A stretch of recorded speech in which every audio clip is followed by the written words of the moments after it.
eu tenho uma palavra para o seu coração. Eu não sei quantos de vocês estiveram nos nossos cultos neste final de semana, tanto aqui no campus como nas extensões norte e sul.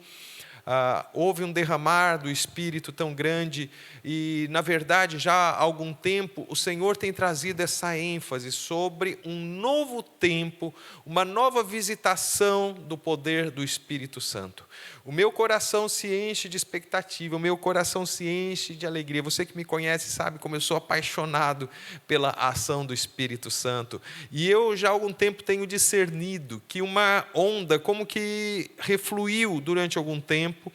E você sabe que na tábua das marés, quando há esse refluxo do mar, é para que a maré volte novamente, para que uma nova onda seja formada. E eu tenho essa convicção, juntamente com outras pessoas, com outros líderes cristãos, profetas, nós temos discernido que é chegado o tempo de uma nova visitação do Espírito Santo.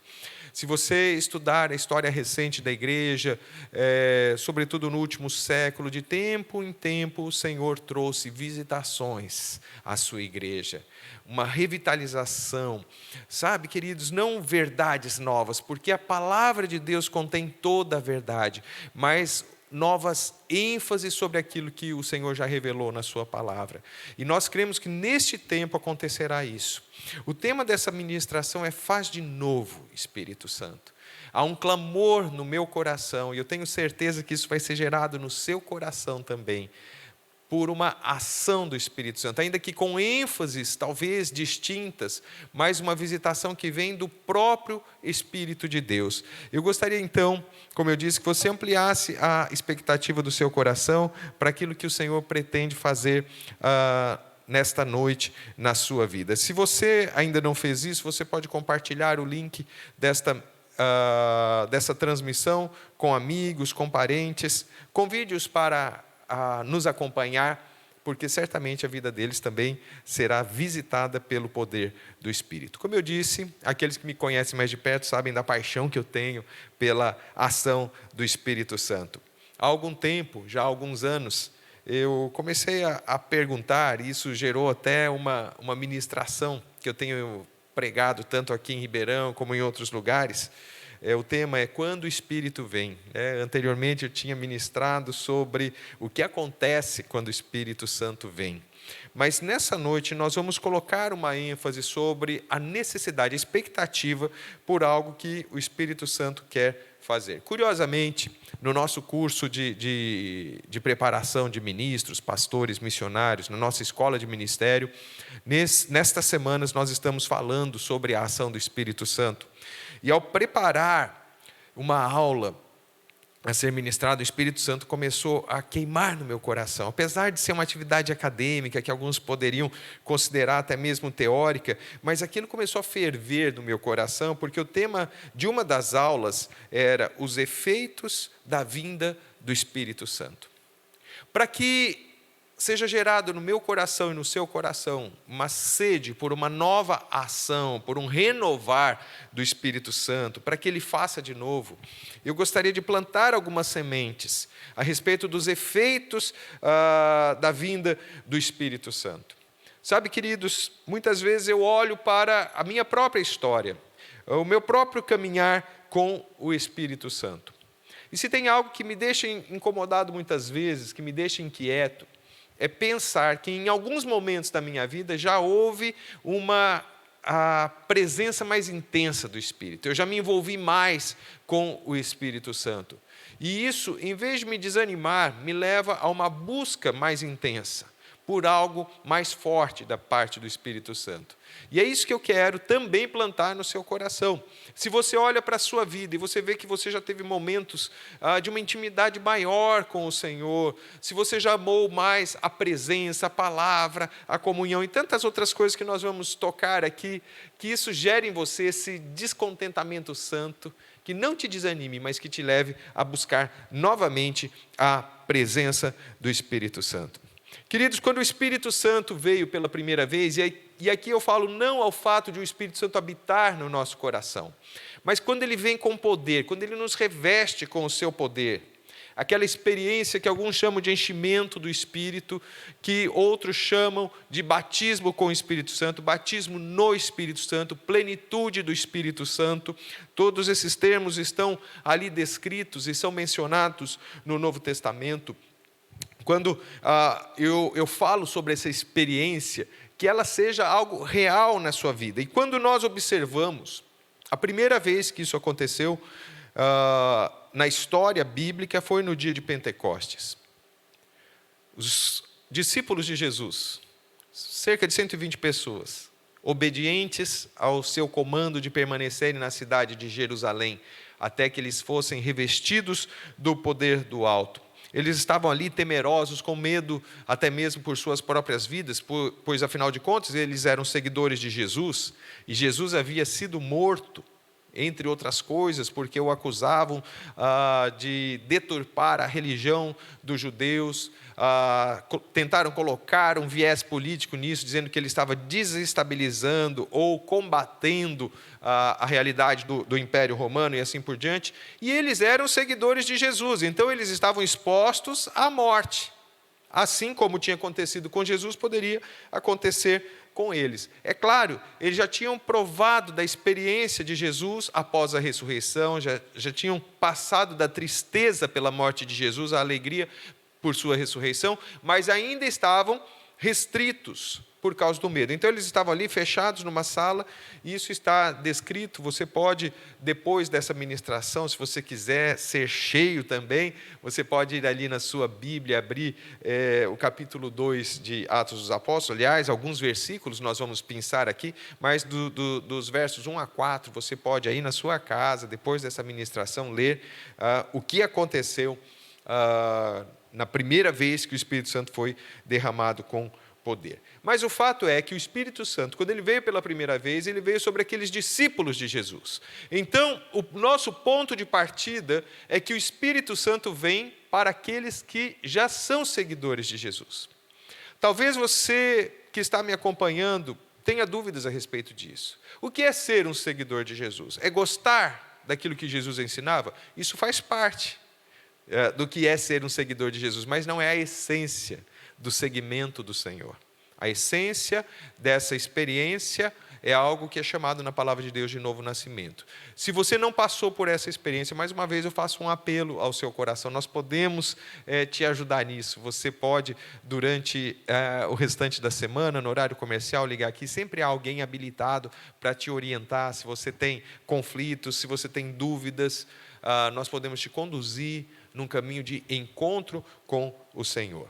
Mas o fato é, queridos, que o nosso ponto de partida, tudo aquilo que nós vamos falar, para buscarmos essa experiência, o renovar dessa experiência, este fazer de novo que nós estamos pedindo ao Espírito Santo, isso acontece para aqueles que nasceram de novo em Cristo.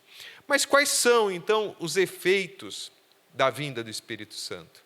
O que eu tenho para falar para você que vai despertar em você uma sede tão grande que vai te levar a este clamor de faz de novo, Espírito Santo?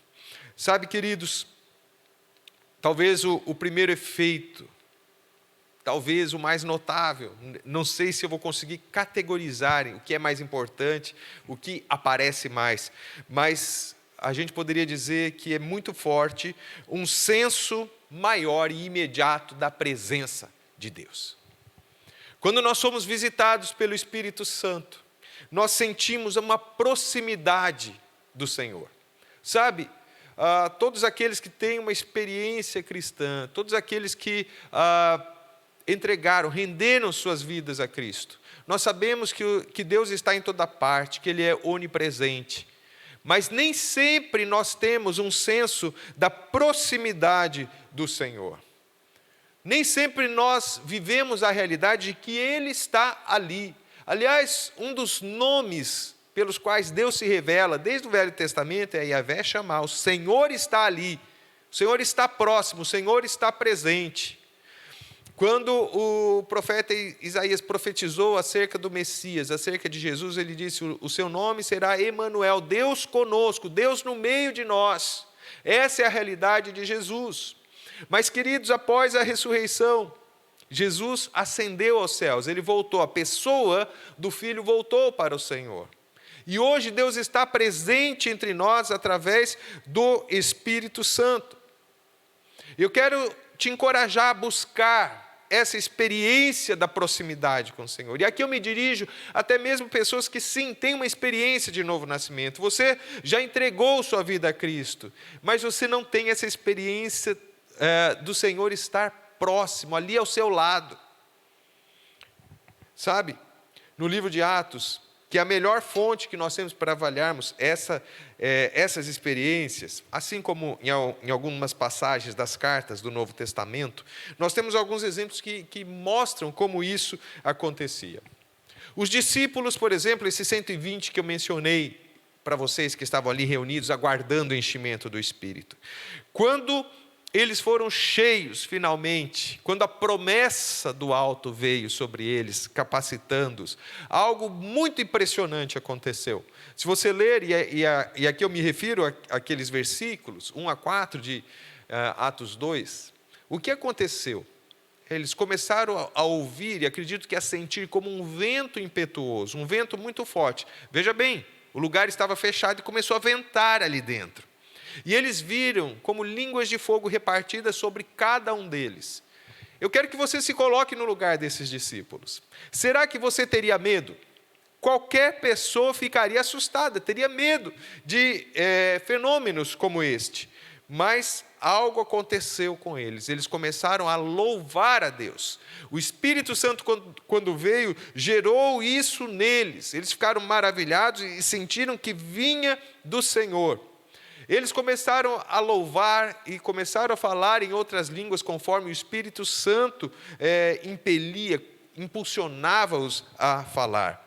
E aí, no verso 11 do capítulo 2 de Atos, tem algo interessante. Uma multidão se junta, porque os discípulos não conseguiram ficar fechados ali onde eles estavam, eles saem, vão para a rua. E eles começam a falar em línguas que não eram as línguas originais, e não era o aramaico, ou talvez o grego que eles estavam acostumados a falar. Eles falam em línguas que as pessoas que estavam ali em Jerusalém tinham como sua língua natural, e essas pessoas começam a entender o que eles estão falando, de uma maneira sobrenatural. Mas o que eles falavam? Atos 2, 11. As pessoas que estavam ouvindo, aqueles discípulos cheios do Espírito, dizem: nós os ouvimos declarar as maravilhas de Deus em nossa própria língua. Ou seja, as maravilhas de Deus sendo expressadas de uma maneira muito próxima, muito pessoal. Veja, além dos 120 que estavam ali, Pedro fazia parte desses 120, mas ele tem uma experiência maravilhosa. Antes dessa experiência, você sabe, Pedro havia negado Jesus. Pedro tinha essa personalidade tão forte, ele dizia: eu faço, eu aconteço. Ele falou para Jesus: pode ser que todo mundo te deixe, mas eu jamais vou te abandonar. E você conhece a história. Pedro negou por 3 vezes o Senhor Jesus e ficou num estado de abatimento. Jesus, quando ressuscitou, tratou de restaurá-lo, mas ainda assim havia uma ferida nele. Mas o que acontece com ele? Uma convicção vem sobre ele. Nós vemos ali em Atos 10, nos versos 19 e 20, ele está relatado aí no livro de Atos, uma experiência que Pedro tem. Diz assim: enquanto Pedro ainda estava pensando na visão, o Espírito Santo, lhe disse: Simão, 3 homens estão procurando por você, portanto, levante-se e desça. Não hesite em ir com eles, pois eu os enviei. Olha que expressão de intimidade. O Espírito Santo fala com Pedro como uma pessoa, um amigo seu falaria com você.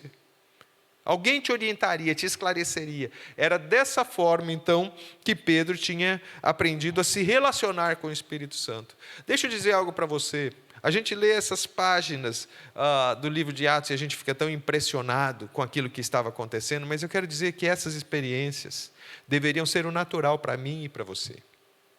Isso deveria ser o natural para a vida da igreja. E nesse novo tempo eu quero profetizar que uma vez mais o Senhor virá com essa intensidade da presença, com essa visitação maravilhosa, com esse senso da sua proximidade. Eu quero isso para a minha vida, eu quero isso para a sua vida. Por que não hoje?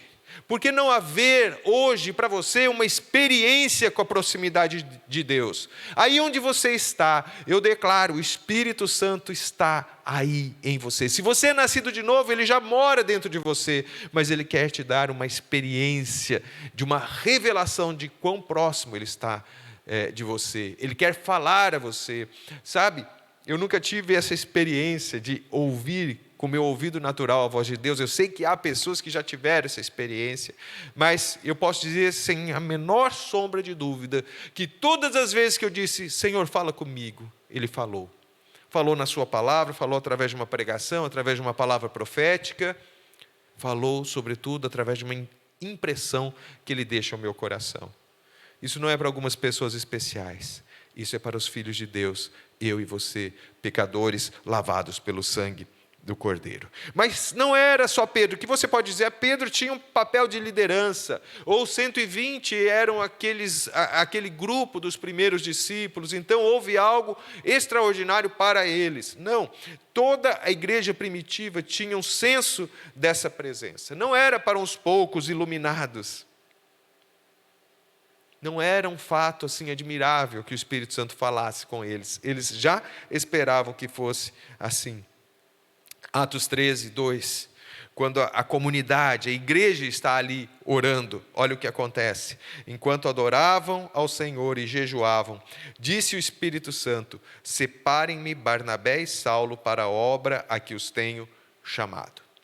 Enquanto eles oravam, o Espírito Santo falou, certamente através de um profeta, alguém com o dom, o carisma de profecia. Não dá aqui para a gente explicar com pormenores aí como funcionam os dons espirituais, mas é fato que alguém foi usado pelo Espírito Santo para direcionar algo que deveria acontecer. Um pouco mais adiante, quando houve uma crise na igreja, eles tinham que tomar uma resolução a respeito de passos a serem dados para o desdobramento aí do crescimento da igreja. Está escrito em Atos 15, 28, pareceu bem ao Espírito Santo e a nós não impor a vocês nada além das seguintes exigências necessárias. E aí vem 3 exigências que os cristãos de origem pagã deveriam observar. Era sobre isso que estava sendo falado aqui nessa passagem. Mas eu quero chamar a sua atenção para a maneira como está registrado isso. Pareceu bem ao Espírito Santo e a nós. A ideia é, nós chegamos a uma conclusão juntamente com o Espírito Santo. É claro que quem estava dirigindo era o Espírito, mas aqueles homens, a liderança da igreja ali em Jerusalém se reuniu para ouvir o Espírito Santo. Tal era o senso da proximidade. Sabe, queridos, eu estava falando na ministração no domingo ali na extensão norte, que nós precisamos disso como igreja. Sabe, como igreja local, aqui a comunidade cristã, nós somos muito organizados, isso é maravilhoso, é uma bênção. Nós precisamos de organização, nós precisamos também ser organização, mas nós precisamos ser mais um organismo do que uma organização. Assim deve ser a igreja do Senhor. Não apenas a comunidade cristã, mas cada grupo local e a igreja do Senhor como um todo. Ela tem essas 2 dimensões. A igreja é tanto uma organização quanto um organismo. Mas o aspecto organização tem que estar a serviço do organismo, sabe? O corpo vivo, as pedras vivas, muito mais do que tomadas de decisão racionais. Isso é importante também, mas mais do que isso, ouvir a voz do Espírito e ter este senso da presença de Deus. Eu me lembro que quando eu passei por uma experiência de renovação, algo que me chamava a atenção era a maneira como as pessoas falavam de Jesus. Eu vinha de um pano de fundo religioso, estudava numa escola religiosa, criado assim num ambiente bastante religioso, e eu lembro de ter ficado chocado, ainda que eu fosse bem novinho, 13 anos, quando eu comecei a ver a ação do Espírito, e eu me chocava porque as pessoas falavam de Jesus como quem fala de um amigo. As pessoas diziam, eu amo Jesus, Jesus falou ao meu coração. Era muito comum naquela época as pessoas, sim, sem muito conteúdo, para evangelizar alguém, eles simplesmente diziam, Jesus te ama. Como quem está falando, olha, o meu amigo aqui, o meu melhor amigo, Jesus, ele pode dar um jeito na sua vida porque ele te ama.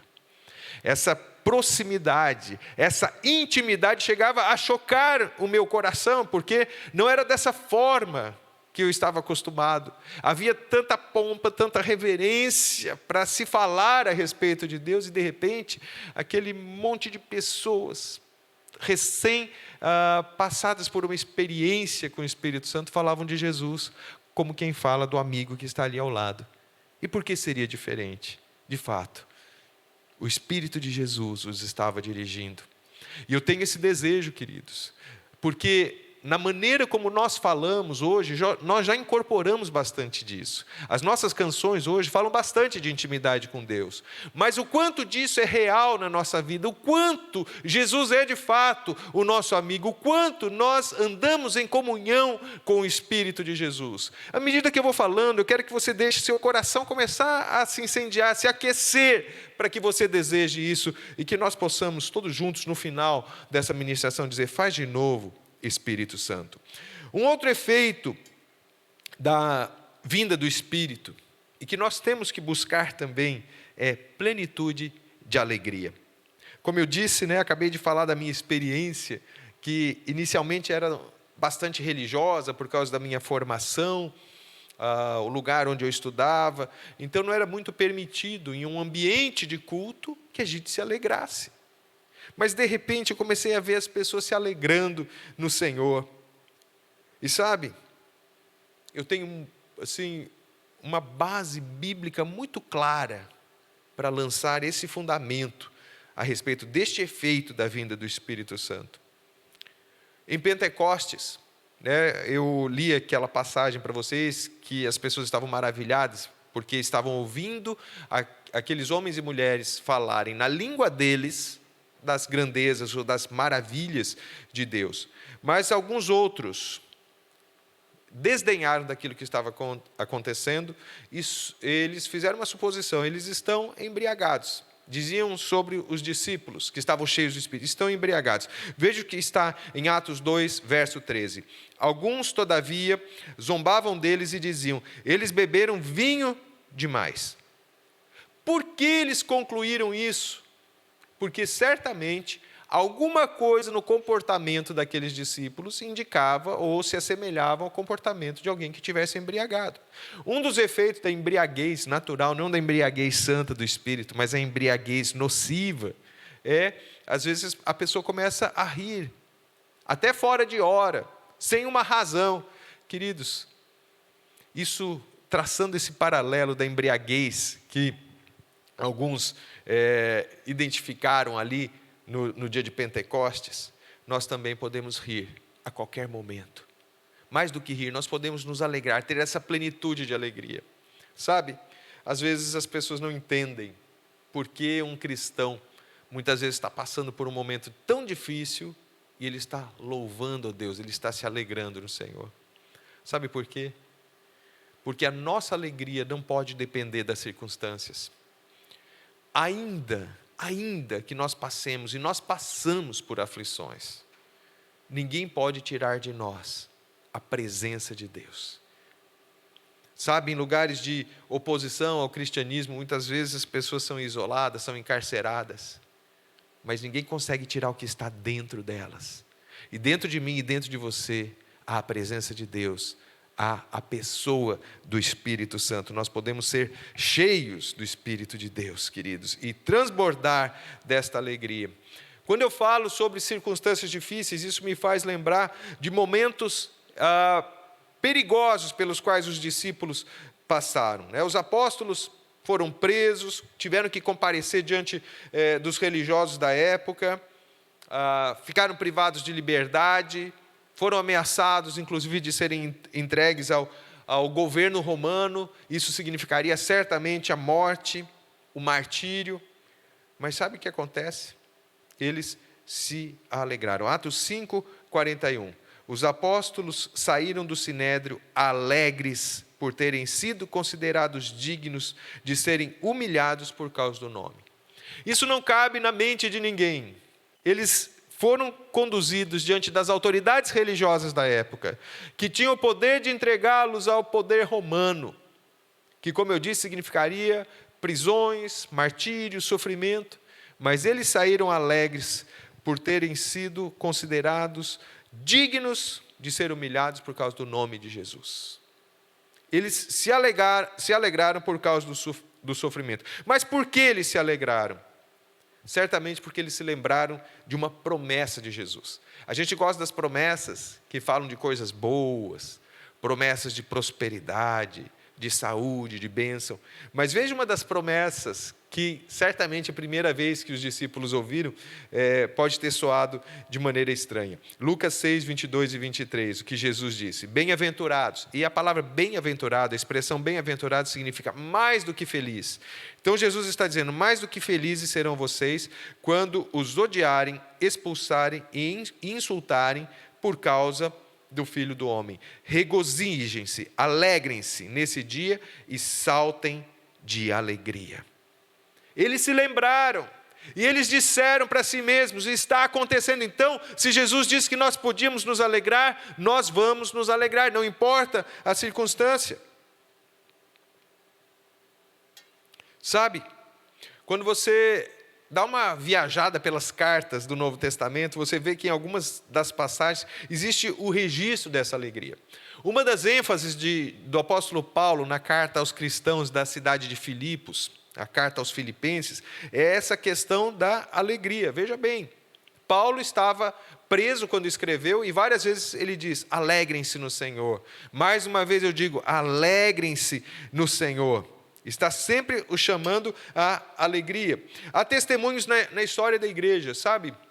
Na época em que o leste europeu era praticamente todo dominado pelo comunismo, uma forma totalmente totalitária que impedia os cristãos de exercer a sua fé. Um pastor na Romênia foi preso, foi torturado.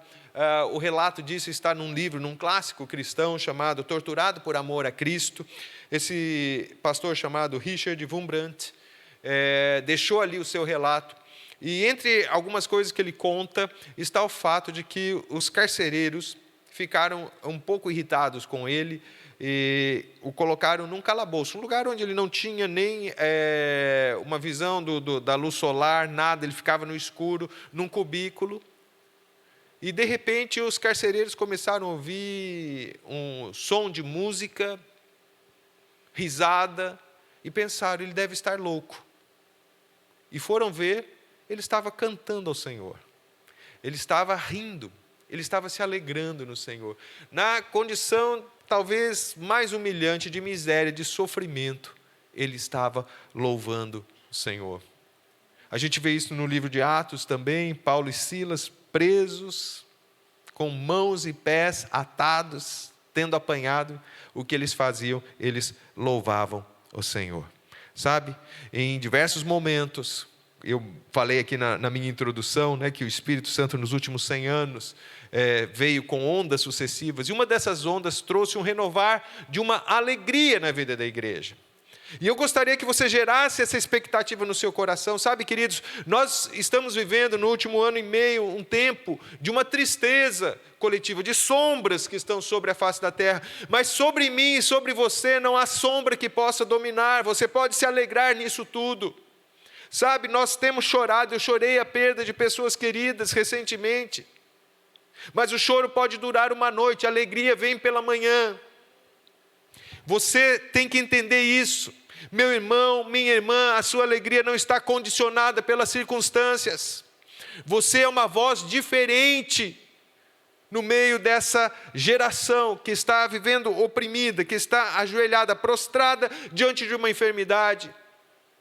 Eu não estou aqui para negar a realidade de que nós vivemos tempos difíceis, mas os meus joelhos só se dobram diante do Rei dos Reis e do Senhor dos Senhores. Todos os cuidados, tudo isso que você já ouviu falar, isso tem que ser tomado. Eu fui vacinado, graças a Deus, glória a Deus pelo conhecimento, pela ciência, por tudo aquilo que pode nos ajudar a viver melhor, mas eu dependo do meu Senhor, não das circunstâncias externas, e eu posso me alegrar nele, apesar das circunstâncias adversas. Você também pode. Eu sinto aqui no meu espírito, muitos de vocês aí nas suas casas dizendo amém. E diga mesmo, porque você pode se alegrar. E eu digo mais, a alegria talvez seja a chave para que algumas coisas mudem na sua vida. Levante seus olhos um pouquinho além das nuvens negras que estão sobre a humanidade nesse tempo. O sol da justiça continua a brilhar e você tem razões para se alegrar. Ele é a razão da sua alegria. Não é uma conta bancária cheia. Não é uma vida sem conflitos interpessoais. Não, os conflitos acontecem. O que garante a sua alegria é o Senhor que dá a alegria. O Espírito Santo, cujo fruto é paz. Alegria, alegria. Você pode se alegrar. Um outro efeito da vinda do Espírito Santo: coragem na fala e na ação. No falar e no agir. Não apenas no falar, não apenas no proclamar, mas no agir. Sabe, queridos, lá em Atos 1:8, quando Jesus diz que é para eles esperarem, para os discípulos esperarem até que do céu viesse o poder do alto que os revestiria.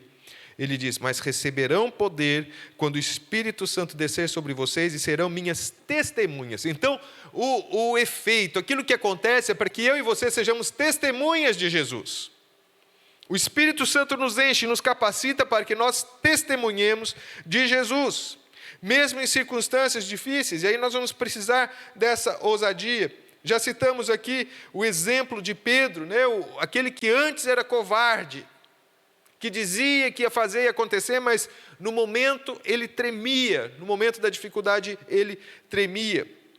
Mas quando o Espírito Santo o enche, ele é levado para ser repreendido pelos religiosos, como nós já dissemos aqui.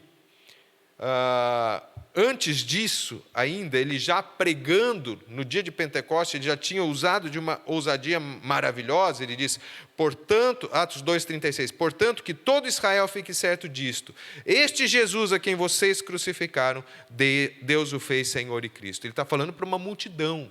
Ele está dizendo, vocês crucificaram Jesus, mas Deus o constituiu Senhor e Cristo. E aí, com esta mesma ousadia diante dos religiosos, isso está registrado em Atos 4,10, ele diz, saibam os senhores e todo o povo de Israel, que por meio do nome de Jesus Cristo Nazareno, a quem os senhores crucificaram, mas a quem Deus ressuscitou dos mortos, este homem está aí curado diante dos senhores. Pedro e João tinham operado uma cura maravilhosa e os religiosos os chamam para repreendê-los, para proibi-los. E ele, mais uma vez, ele diz, vocês crucificaram Jesus, mas Deus o ressuscitou dos mortos. Então, uma ousadia, ele já não tinha medo, para ele já não importava mais viver ou morrer, contanto que ele testemunhasse de Jesus.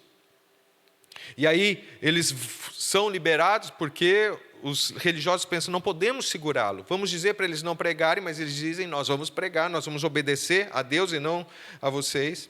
Eles oram, pedindo mais ousadia. Em vez de humanamente falar, vamos dar uma recuada porque a coisa está apertando, vamos usar de estratégias. Não, eles estão atentos à voz do Espírito que os está impulsionando a serem ousados. E eles oram da seguinte forma, Atos 4:29. Agora, Senhor, considera as ameaças deles, dos religiosos, e capacita os teus servos para anunciarem a tua palavra corajosamente. Eles pedem mais poder, para mais sinais, para falarem mais.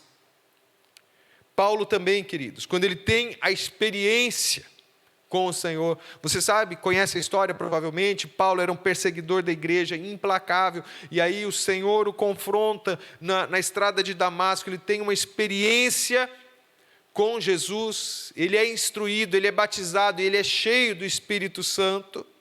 O que diz a palavra? Logo que Paulo passa por essa experiência, Atos 9:20. Logo começou a pregar nas sinagogas que Jesus é o Filho de Deus. Talvez você, no lugar de Paulo, pensasse, até ontem eu era perseguidor da igreja. Deixa eu chegar um pouco mais lentamente, um pouco mais devagar aqui, para que as pessoas assimilem o processo. Queridos, isso é raciocínio humano. Aquilo que o Senhor te mandar fazer, faça. Anuncie a palavra, pregue. Esse é o momento em que as pessoas estão pedindo, na verdade, as pedras estão clamando. Você precisa anunciar Jesus como nunca antes. É tempo de colheita. Nesta nova onda que nós estamos esperando que venha, haverá uma colheita poderosa, mas você é aquele que vai levar a semente da palavra. Eu e você somos comissionados a isso. Precisamos ser ousados no falar e no fazer. Você é um ministro do Senhor. Cure os enfermos, liberte os cativos. Não fique pensando, será que eu consigo? Será que eu posso? Acho que eu vou chamar o pastor. Amém? Se eu puder te ajudar, se qualquer um dos pastores puder te ajudar em uma situação de necessidade, nós estamos aqui para isso. Mas eu quero dizer que o mesmo poder, o Espírito Santo que está em mim, está aí em você. E você pode operar curas, sinais e anunciar a palavra de Deus. Um penúltimo efeito sobre o qual eu quero falar, e que a mim me toca muito isso, um aprofundamento da comunhão, o senso de unidade, o senso de família de Deus, queridos. Quando o Espírito Santo vem, algumas barreiras que antes existiam começam a desmoronar. É interessante, porque no momento que o Espírito Santo vem, já não existem mais estrelas. Eu gosto de uma canção que diz que só Jesus merece brilhar. E nesse tempo de um novo derramar, queridos, é lógico, pessoas podem ser usadas para operar curas, para proclamar, talvez com um carisma especial de evangelismo, para ver multidões se convertendo, mas assim, é passado o tempo das estrelas, queridos. Só Jesus merece brilhar, e o poder do Espírito Santo, do Espírito de Jesus está sobre mim e sobre você. Veja, se a gente olha para o livro de Atos, no dia de Pentecostes, Pedro estava sendo constituído desde antes, sendo preparado por Jesus, como o principal dos discípulos, como um carisma de liderança maior. E isso vai sendo confirmado no nascimento da igreja, pela própria ação do Espírito Santo. Mas em Pentecostes, quando acontece aquele derramar e a multidão se junta, o que diz a palavra de Deus? Atos 2,14. Então Pedro levantou-se com os 11 e em alta voz dirigiu-se à multidão. Quem trouxe a mensagem? Pedro. Quem era o líder principal? Pedro. Mas ele não se levantou sozinho, ele se levantou com os 11. A igreja, a vida de igreja nunca pode ser a iniciativa de uma pessoa, de duas pessoas. Não, é o corpo. Igreja é corpo, é comunhão. E barreiras, quando o Espírito Santo vem, barreiras caem. Na igreja primitiva, queridos, apesar dela já ter nascido e cresceu rapidamente como uma mega igreja, primeiro 3.000 pessoas, dali a um tempo 5.000 pessoas, um crescimento assim monumental, mas a comunhão era um traço essencial. No capítulo 2 mesmo de Atos, indo para o final ali, Atos 2:42, retratando aí a vida dos primeiros cristãos, diz: eles se dedicavam ao ensino dos apóstolos e à comunhão, ao partir do pão e às orações. A igreja estava reunida, senso de família, de comunhão. Um pouco mais adiante, verso 46. Todos os dias continuavam a reunir-se no pátio do templo, partiam o pão em suas casas e juntos participavam das refeições com alegria e sinceridade de coração. Havia um prazer em estar juntos, em estar na vida da igreja, na vida da comunhão. Não apenas, queridos, para atividade, não, hoje é dia de culto. Não, uma comunhão maravilhosa. Eu fico pensando que em alguns momentos, talvez, a igreja acaba se perdendo, achando que se trata de programas. E mais uma vez eu quero dizer, o organismo é mais importante que a organização. É claro, tem gente que super enfatiza o outro aspecto e diz, não, se eu sentar numa padaria para tomar um café, eu fiz isso essa semana com o irmão, né? Isso é igreja. É também. É uma dimensão, né? Estávamos falando da fé, eu estava orientando aquele irmão. Isso, de alguma forma, é uma dimensão da vida da igreja, mas não é tudo que é a vida da igreja. Mas essa comunhão tem que fazer parte. Eu valorizo demais, dentro das pessoas que são acompanhadas por mim, tem muitos que nutrem isso, que gostam de estar juntos, não é claro, né? Desnecessário dizer aqui que nesse tempo a gente tem que tomar todos os cuidados e tudo mais, mas assim, tem que estar no nosso DNA, o estar perto.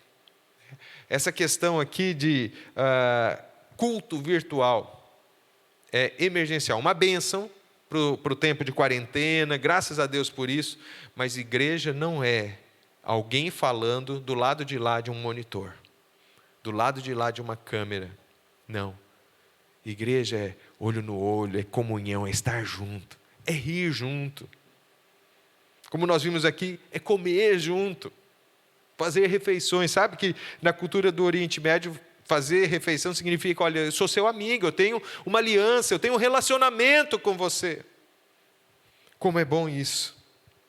Sabe, há momentos em que, mesmo na igreja primitiva, essa comunhão, essa koinonia, como é a palavra grega para comunhão, foi quebrada. Por quê? Quando houve falta de espiritualidade. Quando as pessoas começam a ignorar a ação do Espírito, isso é quebrado. Quando Paulo censura ali a comunidade que era hipercarismática, a comunidade de Corinto, isso está em 1 Coríntios 3:3, ele dá a razão pela qual a comunhão está sendo quebrada. Ele diz assim: porque visto que há inveja e divisão entre vocês, não estão sendo carnais e agindo como mundanos? Sabe, queridos, hoje em dia isso tem acontecido. Tanto o aspecto da comunhão no seio da igreja, como é bom.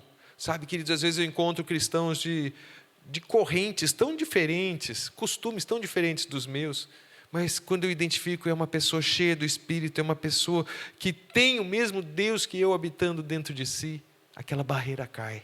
Como eu gosto de encontrar irmãos, é minha família. Sabe, Deus me deu o privilégio, em virtude do ministério, de estar em outras nações. Pessoas que eu nunca vi com costumes diferentes, mas eu identifico o mesmo Espírito que habita em mim, habita dentro dessa pessoa. E que comunhão maravilhosa isso proporciona. Finalmente, queridos, um dos efeitos da vinda do Espírito, e que tem que marcar as nossas vidas, que tem que marcar essa geração, é um louvor contínuo a Deus, um louvor, vamos chamar de exuberante, talvez extravagante, né? A palavra que esteve em voga aí nas 2 últimas décadas, mas é isso mesmo. Algo não circunscrito aos costumes da religião, mas algo espontâneo, uma explosão de louvor e de adoração. Lembram-se aquilo que nós já falamos para vocês, Atos 2:11, quando as pessoas se juntam ali no dia de Pentecostes, tentando entender o que está acontecendo, eles começam a se perguntar e dizem: nós os ouvimos declarar as maravilhas de Deus em nossa própria língua. O que os apóstolos e os discípulos, os 120, estavam fazendo? Estavam glorificando, estavam louvando a Deus. Quando, pela primeira vez, os pagãos são cheios do Espírito Santo na cidade de Cesareia, o que acontece? Os judeus que foram ali, Pedro e mais algumas pessoas, ficaram surpresos, pois os ouviam falando em línguas e exaltando a Deus. Quando nós somos cheios do Espírito, nós exaltamos a Deus. Na descrição da vida da comunidade, na igreja primitiva, o que está escrito? Atos 2:47, louvando a Deus e tendo a simpatia de todo o povo, e o Senhor lhes acrescentava todos os dias os que iam sendo salvos. Louvor, adoração. Não existe, queridos, no decorrer da história da igreja, nenhum movimento que a gente possa dizer, houve um avivamento que não tenha tido uma expressão de louvor e de adoração forte. Veja bem, não começa de fora para dentro, não é o fato de nós fazermos músicas bonitas que vai trazer a presença do Senhor, mas é o fato da presença do Senhor estar transbordando no nosso coração, é que vai gerar um senso maior de louvor contínuo a Ele, de exaltação ao nome dEle. Eu gostaria então, nesse momento, que cheios dessa expectativa, eu espero que eu tenha conseguido colocar no seu coração um desejo por isso que está por acontecer. Isso aqui, alguns poderiam dizer, o Antônio poderia ter dado uma aula sobre isso, mas não era o meu propósito. O meu propósito era gerar em você uma sede, um desejo pela visitação do Espírito Santo, que você possa clamar: Espírito Santo, faz de novo. Eu quero isso, esse senso da presença de Deus, a coragem para anunciar, a plenitude da alegria, a exaltação do nome de Jesus, esse louvor contínuo, essa expectativa, sabe? Que cada vez que você se reunir, seja para você receber a ministração da Quarta Viva, seja no pequeno grupo, na célula, seja nos cultos de celebração da igreja, que aconteça com você o que muitas vezes aconteceu comigo, e eu tenho buscado isso, queridos. Sabe, houve um tempo em que eu me dirigia para um local como esse, ou eu ia para um grupo, uma célula, um grupo de oração, e eu nunca perguntava, será que vai ter profecia? Será que vai ter cura? Não. A pergunta era, quantas profecias haverá? Quantas curas vão acontecer? Porque nós já sabíamos que ia acontecer. Nós tínhamos essa expectativa. Deixa isso encher o seu coração enquanto o adoramos. E ao final eu volto para juntos nós orarmos e buscarmos esse novo enchimento. E possamos dizer, faz de novo, Espírito de Deus.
Levante suas mãos aí na sua casa agora.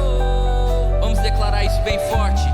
Faz de novo, faz de novo. O teu povo clama a ti. Faz de novo, faz de novo. O teu povo clama a ti mais uma vez. De novo, faz de novo. O teu povo clama a ti mais uma vez. De novo, faz de novo. O teu povo clama a ti. O que dizer, o que fazer quando ele vem aqui? Você fica sem palavras, mais que ser bem-vindo, nós te desejamos outra vez. Seja cheio, deseje a presença dele. O que dizer, o que fazer quando ele Deixa que ele venha, deixa que ele venha. aqui? Mais que ser bem-vindo, Sim, Senhor, te desejamos. nós te desejamos outra vez. Aqui. Eu quero te convidar agora. Coloque as suas mãos assim na atitude de quem recebe. Enquanto a equipe estava ministrando aqui, eu estava ali do lado orando, e esse senso da presença de Deus, queridos, veio tão forte que eu gostaria de te encorajar agora a buscar e a receber. Sabe, essa palavra tem um caráter profético de algo que está por acontecer, mas ela traz algo já realizado, porque está na palavra de Deus. E eu quero dizer que se você se abrir, você pode ser primícias deste mover de Deus. Fica assim com a sua mão. Espírito Santo, vem sobre essa pessoa. Olha para mim aqui. Eu quero que você olhe para mim. Não precisa fechar os olhos agora. Eu quero como se você estivesse aqui na minha frente. Eu quero dizer: vem, Espírito Santo, faz de novo na vida dessa pessoa. Na vida dessa pessoa que talvez já tenha experimentado mais da tua presença. Aviva a chama, a tua presença, paixão por ti. Mais do que dizer que tu és bem-vindo, Espírito Santo, nós queremos desejar com uma expectativa santa a tua presença. Vem, toma com teu fogo essa pessoa. Pousa sobre essa pessoa com as tuas línguas de fogo. Querido, seja cheio aí na sua sala, no seu quarto, onde você estiver. Seja cheio da presença agora mesmo, em nome de Jesus. Talvez, Espírito de Deus, haja pessoas que nunca te provaram, nunca te experimentaram com essa intensidade. Sobre esses também, vem pela primeira vez agora com uma experiência de fogo. Em nome de Jesus, em nome de Jesus. Espírito de Deus, multiplica a unção que está neste lugar. Multiplica, que chegue como ondas. Que chegue como ondas. Onde alguém estiver participando desta ministração, que chegue como ondas. E eu quero declarar agora sobre você que esteve nos acompanhando, que não se trata de um momento, se trata de uma vida cheia do Espírito. Mantenha suas mãos assim, que eu quero te abençoar. Deus maravilhoso, que a graça do Senhor Jesus Cristo, que o amor maravilhoso, a ágape do Pai e a comunhão do Espírito Santo inunde essas vidas agora. Um restante de semana de plenitude do Espírito. Sejam luzeiros, tochas vivas para levar o fogo da tua presença onde quer que estejam. Seja abençoado, meu irmão e minha irmã. Seja cheio do Espírito Santo sempre. Faz de novo, Espírito de Deus. Faz de novo, faz de novo.